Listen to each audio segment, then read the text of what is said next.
Kasih karunia dan damai sejahtera dari Allah Bapa kita dan dari anaknya Tuhan Yesus Kristus menyertai kamu sekalian. Amin. Shalom, saudara-saudari sahabatku yang dikasihi Tuhan Allah. Firman Tuhan yang hadir menyapa kita hari ini, hari Kamis tanggal 24 Juli 2025, tertulis di dalam Injil Yohanes pasal 1 ayat 45 sampai dengan ayat 47 bagian A. Mari sahabatku, kita simak dan renungkan firman Tuhan yang menjadi kekuatan dan inspirasi untuk menjalani hari ini. Demikian.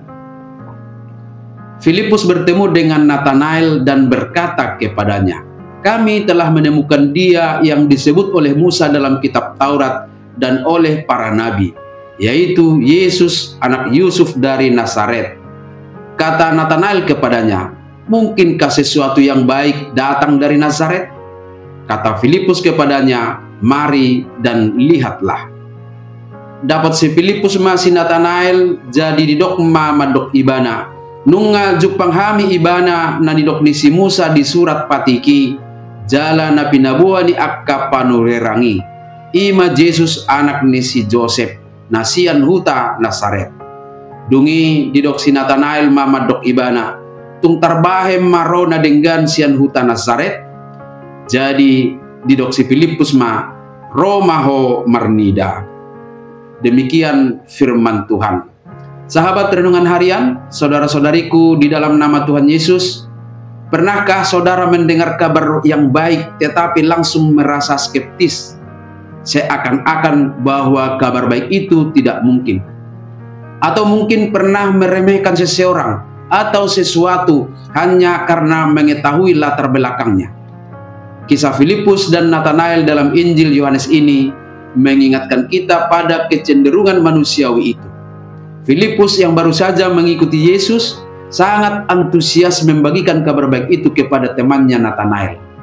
Dengan penuh semangat ia berkata, "Kami telah menemukan Dia yang disebutkan oleh Musa dalam kitab Taurat dan oleh para nabi, yaitu Yesus anak Yusuf dari Nazaret."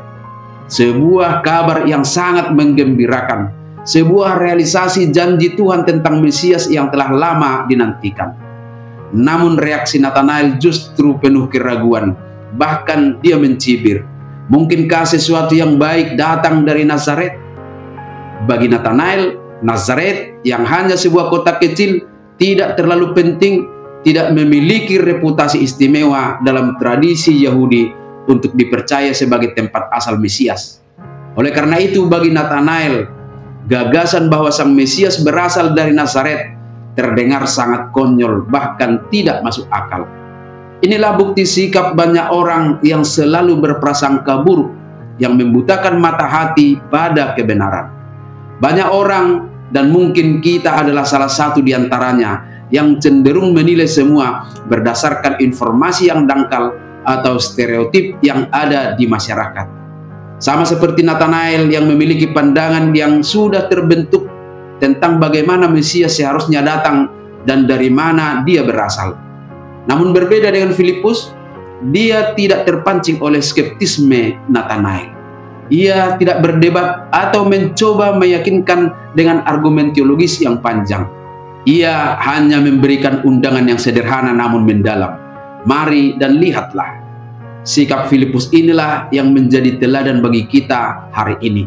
Ketika kita menghadapi keraguan, prasangka, atau bahkan ketidakpercayaan terhadap Yesus, jawabannya bukanlah perdebatan sengit, melainkan pengalaman rohani pribadi kita.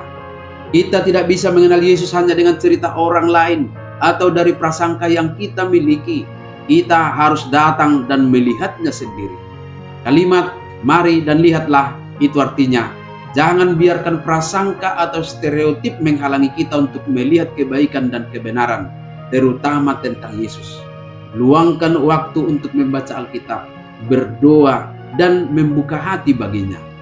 Lewat pengalaman rohani pribadi inilah iman kita akan membantahkan semua asumsi, keraguan-raguan kita tentang Yesus sebagai Mesias, Juru Selamat dunia. Amin. Selamat beraktivitas, Tuhan memberkati.